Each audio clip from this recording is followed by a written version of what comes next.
Hello everyone, this is dietician Priyanka from Nidhi's health line channel. పసుపు మరియు కారం అనేది కల్తీ అయితే ఇంట్లోనే ఎలా కనిపెట్టాలి అనేది ప్రీవియస్ వీడియోలో చేశామండి. అది ఎవరైనా చూడకపోయి ఉంటే డిస్క్రిప్షన్లో లింక్ ప్రొవైడ్ చేస్తాను, ఒకసారి ఆ వీడియో కూడా చూడండి. సో ఈరోజు మనం కల్తీ ఆహారం ఏది తీసుకున్నామంటే శాంపిల్ కింద పాలు తీసుకున్నాము. పాలు చిక్కగా ఉండడానికి ఈ మధ్య స్టార్చ్ పౌడర్ అనేది కల్తీదారులు ఎక్కువగా కల్పిస్తున్నారండి. సో అసలు స్టార్చ్ పౌడర్ తీసుకోవడం వల్ల మనకేమవుతుందంటే జాండిస్, హెపటైటిస్, లివర్ సిరోసిస్ అని ఇటువంటి లివర్ సంబంధిత వ్యాధులు వస్తున్నాయి.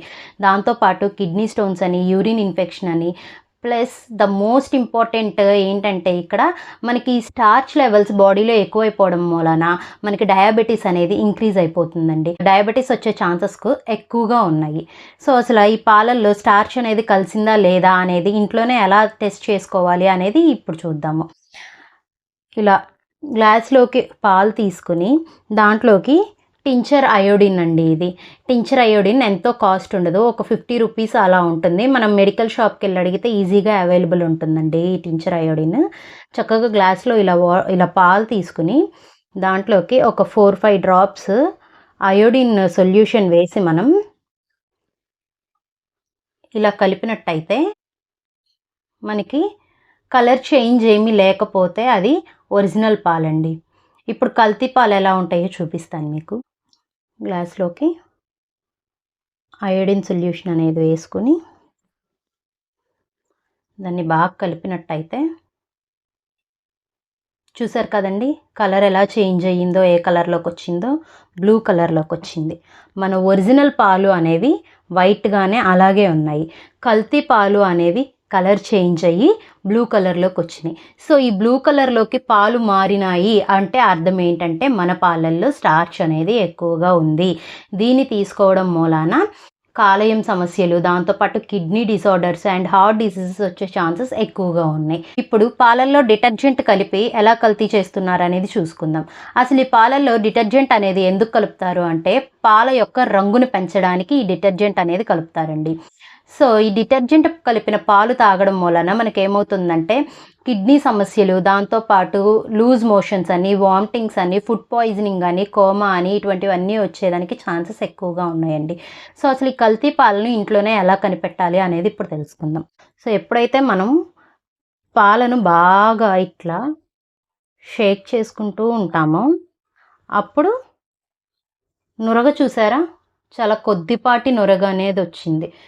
ఆల్మోస్ట్ లేదు, మనం ఇట్లా ప్రతిసారి కలుపుతున్నప్పుడు మీరు చూస్తే చాలా తక్కువ నురగ వస్తుంది. ఇప్పుడు కల్తీ పాలు అంటే మనకి డిటర్జెంట్ కలిపిన పాలు ఎలా ఉంటాయి అనేది చూద్దాము. చూడండి నురగ అనేది ఎంత తెలుస్తుందో మీకే. చూసారా నురగ ఎలా వస్తుందో. ఇలా ఎక్కువగా నురగ గనక వస్తుందంటే అంటే సహజ మోతాదు కంటే నార్మల్గా మనం పాలు ఇట్లా తీసుకున్నప్పుడు ఏమవుతుందంటే కొద్దిపాటి నురగ అనేది వస్తుంది. ఆ కొద్దిపాటి నురగ కాకుండా ఎక్కువ నురగ మనకి ఎప్పుడైతే అబ్జర్వ్ చేస్తామో అప్పుడు దాని అర్థం ఏంటంటే మన పాలల్లో కొంతవరకు డిటర్జెంట్ కలిసింది అని అర్థం. సో ఈ మూడో రకం కల్తీ ఏంటంటే పాలల్లో యూరియా అనేది కలుపుతున్నారండి. ఈ పాలల్లో యూరియా అనేది న్యాచురల్గానే లీటర్ పాలకు 20 mg అనేది ఉంటుంది. సో నార్మల్గా కాకుండా ఎక్సెస్ అమౌంట్ ఆఫ్ యూరియా అనేది ఈ పాలల్లో కలపడం మూలాన ఏమవుతుందంటే పాలపైన మీగడ అనేది ఎక్కువగా ప్రొడ్యూస్ అవుతుంది. సో ఈ మీగడని చూసి మనం ఏమనుకుంటామంటే పొదుగు దగ్గర పాలు ఇస్తున్నారు మనకి అని భ్రమపడుతూ ఉంటాము. సో అసలు ఈ యూరియా కలిసిన పాలు అనేది ఇంట్లోనే ఎలా టెస్ట్ చేయాలి అనేది ఇప్పుడు చూద్దాము. ఒక గ్లాస్ తీసుకుని గ్లాసుల్లో కొంచెం పాలు తీసుకోండి. కందిపప్పు పొడండి ఇది. పాలల్లో ఇంట్లో కందిపప్పు తీసుకుంటాం కదా, ఆ కందిపప్పుని మనం చక్కగా గ్రైండ్ చేసుకుని మిక్సీలో ఆ పౌడర్ని తీసుకుని బాగా కలుపుకోవాలి.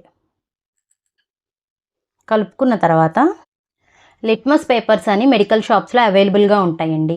ఈ లిట్మస్ పేపర్స్ ఒక 20 to 40 రూపీస్ కాస్ట్ ఉంటుంది అంతే, అంతకు మించి ఎక్కువ ఉండదు. సో ఇలా మనం కందిపప్పు కలుపుకున్న తర్వాత పాలల్లో ఈ లిట్మస్ పేపర్ని డిప్ చేయాలండి. డిప్ చేసి దీన్ని ఒక 2 minutes పక్కన పెట్టాలి. సో ఇది ఇంకొక శాంపిల్ అండి. ఈ శాంపిల్లో కూడా మనం కందిపప్పు పౌడర్ అనేది వేసి బాగా కలుపుకుందాము. కలిపిన తర్వాత అగైన్ మళ్ళీ మనం లిట్మస్ పేపర్ తీసుకుని ఈ లిట్మస్ పేపర్ని పాలల్లో డిప్ చేద్దాం. డిప్ చేసిన తర్వాత దీన్ని కూడా ఒక 2 మినిట్స్ పక్కన పెట్టుకోవాలి. ఇలా 2 మినిట్స్ అయిన తర్వాత లిట్మస్ పేపర్ని అబ్జర్వ్ చేస్తే లిట్మస్ పేపర్లో చేంజ్ కనుక ఉంటే, కలర్ చేంజ్ కనుక ఉంటే దానిలో యూరియా కలిసినట్టు, లేదంటే అది ఒరిజినల్ పాలు అని. సో ఇదిగోండి, ఒక పేపర్ ఏమో బ్లూ కలర్లో మారింది, ఒక పేపర్ ఏమో నార్మల్ లిట్మస్ పేపర్ లాగానే ఇందాక మనం స్టార్టింగ్లో ఎలా తీసుకున్నామో అలాగనే ఉంది. అంటే ఈ కలర్ చేంజ్ అయిన పాలు ఏంటంటే యూరియాతో కలిసి కల్తీ అయినట్టు. ఈ కలర్ చేంజ్ అవ్వని పాలు ఏంటి అని అంటే యూరియాతో కలవలేదు, అది కల్తీ అవ్వలేదు అని అర్థం. ఇప్పుడు 4వ టెస్ట్ చేసి కల్తీ పాలు అనేవి కనిపెడదాము. ఇదేం కొత్త పద్ధతి కాదండి, ఎప్పటి నుంచో వస్తున్న పద్ధతే, ఎప్పటి నుంచో జరుగుతున్న కల్తీయే. అదేంటంటే పాలల్లో నీళ్లు కలపడం. సో మనం తాగే పాలల్లో నీటి శాతం అనేది ఉంటూనే ఉంటుంది. కానీ మనం తాగే పాలల్లో నీటి శాతం ఎక్కువగా ఉందా తక్కువగా ఉందా అనేది ఇప్పుడు ఈ చిన్న టెస్ట్ ద్వారా మనం తెలుసుకుందాము. సర్ఫేస్ నున్నగా ఉండే థింగ్ ఏదైనా తీసుకోవచ్చు. ఇక్కడ నేను స్లేట్ తీసుకున్నానండి. శాంపిల్ ఏ వేస్తున్నాను. చూడండి, శాంపిల్ ఏ అనేది మెల్లగా ఈ సర్ఫేస్ మీద వదిలే. చూసారు కదా ఎంత స్లోగా వెళ్తుందో, కిందకి జారుతుందో. ఇది ఇప్పుడు శాంపిల్ బి అండి. శాంపిల్ బిని కూడా వదిలాను. చూసారా ఎంత ఫాస్ట్గా వెళ్ళిపోయిందో. సో ఈ టెస్ట్కి అర్థం ఏంటి అని అంటే, ఇలా వైట్ కలర్ మరకలుండి కిందకి నిదానంగా జారితే అది ఒరిజినల్ పాలు. ఏదైతే మరకలు లేకుండా ఫాస్ట్గా జారిపోయి కింద సెటిల్ అయిపోయిందో అది కల్తీ పాలు. ఆ పాలల్లో నీటి శాతం ఎక్కువగా ఉంది అని. ఇటువంటి నీళ్లు కలిపిన కల్తీ పాలు తాగడం ద్వారా మనకి వాంతులని, విరోచనాలని, ఫుడ్ పాయిజనింగ్ అని, జాండీస్ అని, హెపటైటిస్ అని ఇటువంటి వివిధ రోగాలు వచ్చే ఛాన్సెస్ ఎక్కువగా ఉన్నాయి. నేను పెట్టే ఎఫెక్ట్స్ కనుక మీకు నచ్చినట్టయితే ఈ వీడియోని లైక్ చేయండి, షేర్ చేయండి అండ్ మన ఛానల్ని సబ్స్క్రైబ్ చేయండి. ఇటువంటి ఇంకెన్నో ఇంట్రెస్టింగ్ టాపిక్స్తో మళ్ళీ మీ ముందుకు వస్తాను. నమస్తే, థ్యాంక్ యూ.